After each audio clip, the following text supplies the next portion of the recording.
जय जय जगन्नाथ नमस्कार सकाळे खबर जेन भिजन आपण मानक जनाऊँगी हार्दिक अभिनंदन आसतु किसी गुरुत्वपूर्ण घटना किसी दुर्घटना पर नजर पकड़ा पूर्व बर्तमान ओडिशा पर पाणीपागर खबर कौन रही अपडेट खबर जानापी बर्तमान जहाँ खबर एबे भी आसूची दर्शक बंधु ओडिशा रे बर्तमान शीतर प्रकोप सहित गरम तांडव लीला बर्तमान ओडिशा पर रही कौन रही पाणीपागर खबर आसतु भिजुआल सहित पूरा खबर पर नजर पकईना दर्शक बंधु ओडिशा रे प्रबल बर्तमान शीतर लहरी बर्तमान छाड़ी नथिले मध्य गरम भी बर्तमान गरम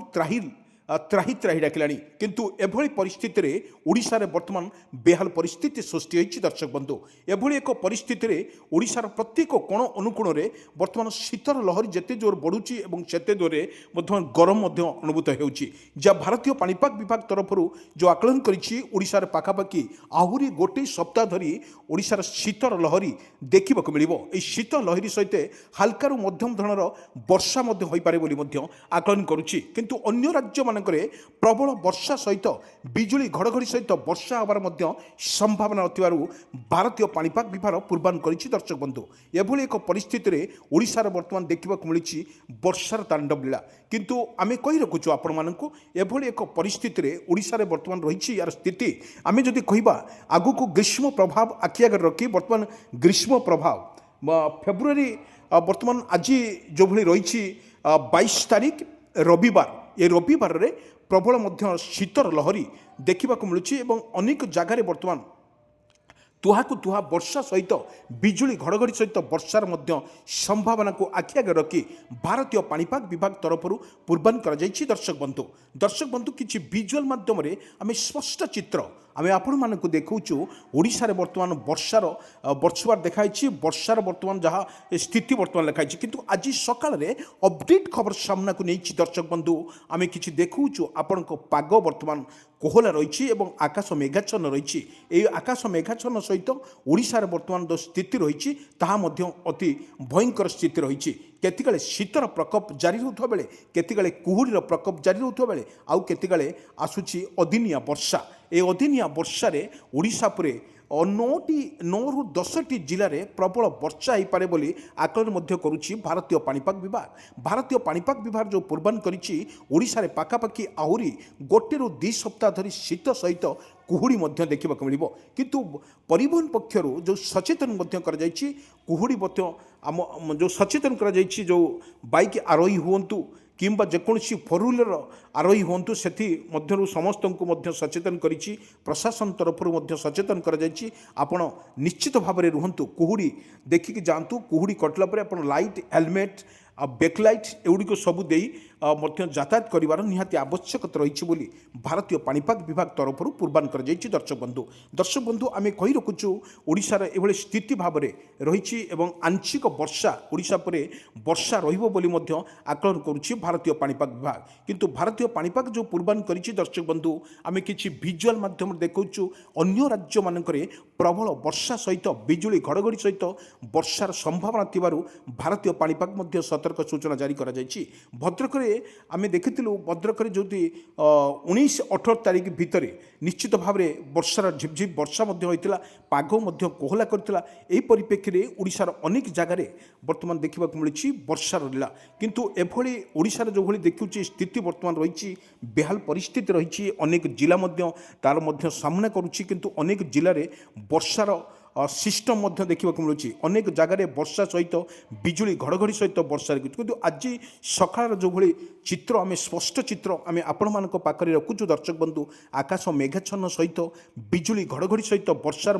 संभावना अधिक थिबारु भारतीय पाणीपाग पूर्वान करिछि किंतु दर्शक बंधु जदि ओडिशार काल बैशाखी भयर थाए आम गोटे कथा कहि परिबा फेब्रुआरी मार्च एप्रिल और मे ये जो रहिला 3 मास मार्च एप्रिल मे यही बतरे बर्तमान फेब्रुआरी सरी सरी आसुवा बेले पुणी जिते मार्च मास आछे जोटी ग्रीष्म प्रभाव जोरे पड़े ए ग्रीष्म प्रभाव रे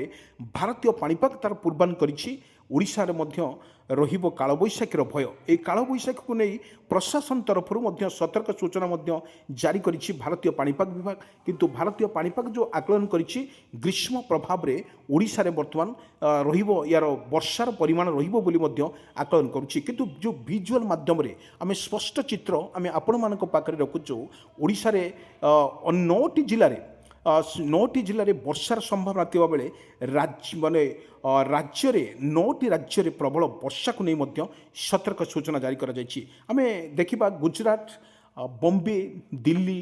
ଏହି ସ୍ଥାନମାନଙ୍କରେ ପ୍ରବଳ ବର୍ଷା, ଅନେକ ଜିଲ୍ଲାରେ ମଧ୍ୟ ପ୍ରବଳ ବର୍ଷା ମଧ୍ୟ ଦେଖିବାକୁ ମିଳୁଛି। ଏହି ବର୍ଷା ସହିତ ବିଜୁଳି ଘଡ଼ଘଡ଼ି ସହିତ ବର୍ଷାର ମଧ୍ୟ ସମ୍ଭାବନା ଥିବାରୁ ଭାରତୀୟ ପାଣିପାଗ ବିଭାଗ ତରଫରୁ ମଧ୍ୟ ପୂର୍ବାନ କରାଯାଇଛି। ଦର୍ଶକ ବନ୍ଧୁ, କିନ୍ତୁ ଏଭଳି ଏକ ପରିସ୍ଥିତିରେ ଓଡ଼ିଶାର ପ୍ରତ୍ୟେକ କୋଣ ଅନୁକୋଣରେ ଗ୍ରୀଷ୍ମ ପ୍ରଭାବ ଯେତେବେଳେ ଜାରି ରହିବ, ସେତିବେଳେ ବର୍ଷାର ପରିମାଣ ଟିକେ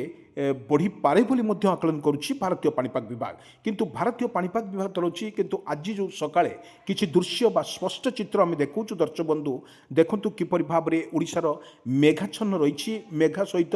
ବିଜୁଳି ଘଡ଼ଘଡ଼ି ସହିତ ବର୍ଷାର ମଧ୍ୟ ସମ୍ଭାବନା ଥିବାରୁ ଭାରତୀୟ ପାଣିପାଗ ତାର ପୂର୍ବାନ ମଧ୍ୟ କରିଛି। ଦର୍ଶକ ବନ୍ଧୁ, ଆମେ କହି ରଖୁଛୁ ଯେଉଁଭଳି ଆଗକୁ ବର୍ଷା ଋତୁ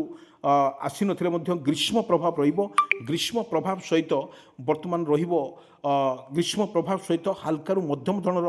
ବର୍ଷା ହୋଇପାରେ ବୋଲି ମଧ୍ୟ ଆକଳନ କରୁଛି ଭାରତୀୟ ପାଣିପାଗ ବିଭାଗ। କିନ୍ତୁ ଭାରତୀୟ ପାଣିପାଗ ଯେଉଁ ପୂର୍ବାନ କରିଛି, ଆପଣଙ୍କୁ କିଛି ଭିଜୁଆଲ ମାଧ୍ୟମରେ ସ୍ପଷ୍ଟ ଚିତ୍ର ଆମେ ଦେଖାଉଛୁ ଆପଣମାନଙ୍କୁ କିପରି ଭାବରେ ରହିଛି ଓଡ଼ିଶାର ସ୍ଥିତି। ଓଡ଼ିଶାର ସ୍ଥିତି ଲାଗିଗଲେ ଆମେ ଆପଣମାନଙ୍କୁ କହି ରଖୁଛୁ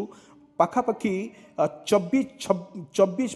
26, 28 এই ଯେଉଁ 4 ଦିନ ରହିଲା, ତାହା ନିଶ୍ଚିତ ଭାବରେ କାଳବୈଶାଖୀର ବର୍ଷା ସହିତ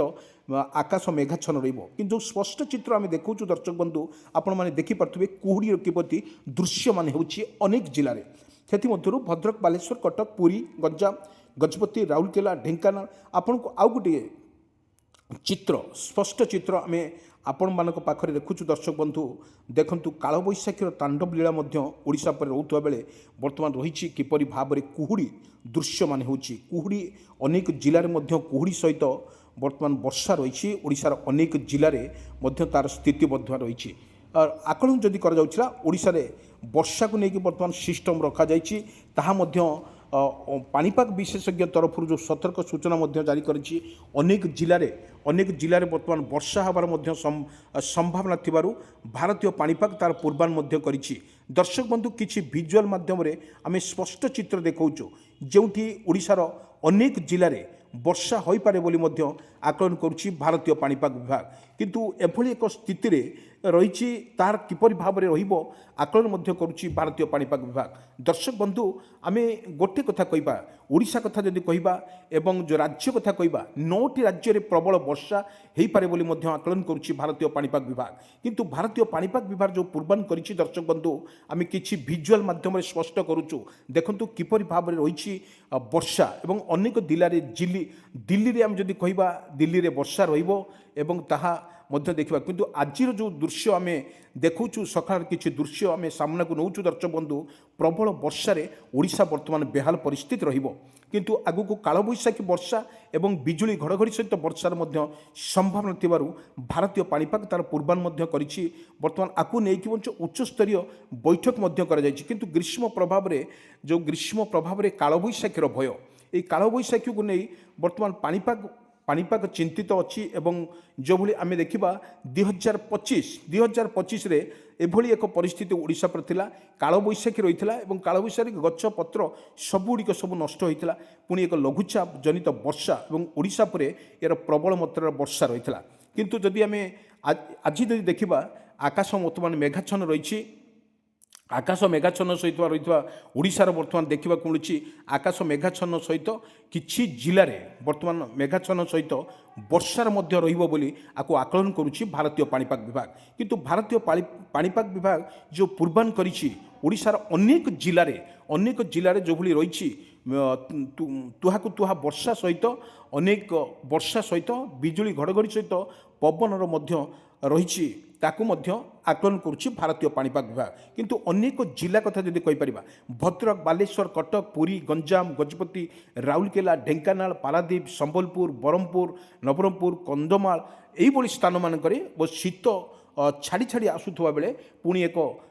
ଗ୍ରୀଷ୍ମ ପ୍ରଭାବ ପୁଣି ମାଡ଼ି ମାଡ଼ି ଆସୁଛି। କିନ୍ତୁ ଯଦି ଆଖି ଆଗରେ ରଖାଯାଏ ଭାରତୀୟ ପାଣିପାଗ ତାର ପୂର୍ବାନୁମାନ କରିଛି ଏ କାଳବୈଶାଖୀକୁ ବର୍ତ୍ତମାନ ସତର୍କ ରହିବା ପାଇଁ ବର୍ତ୍ତମାନ ଉଚ୍ଚସ୍ତରୀୟ ବୈଠକ ମଧ୍ୟ ଅନୁଷ୍ଠିତ ହୋଇଛି ଏବଂ ସମସ୍ତ ଜିଲ୍ଲାପାଳମାନଙ୍କୁ ମଧ୍ୟ ଏଥିରେ ସାମିଲ କରାଯାଇଛି କିପରି ଲୋକମାନେ କାଳବୈଶାଖୀ ବର୍ଷା ଏବଂ ଯେଉଁଭଳି ରହିଛି ଅଂଶୁଘାତ ରକ୍ଷା କରିବା ପାଇଁ ଇଏ ପଦ୍ଧତି ମଧ୍ୟ ରହିବ ଏବଂ ଲୋକମାନଙ୍କୁ କିପରି ସଚେତନ କରାଯିବ ଜିଲ୍ଲାସ୍ତରୀୟ ହେଉ କିପରି ସଚେତନ କରାଯିବ ସରକାର ଏହି ବିଷୟରେ ବେଶୀ ଧ୍ୟାନ ଦେଉଥିବାର ମଧ୍ୟ ଦେଖିବାକୁ ମିଳିଛି।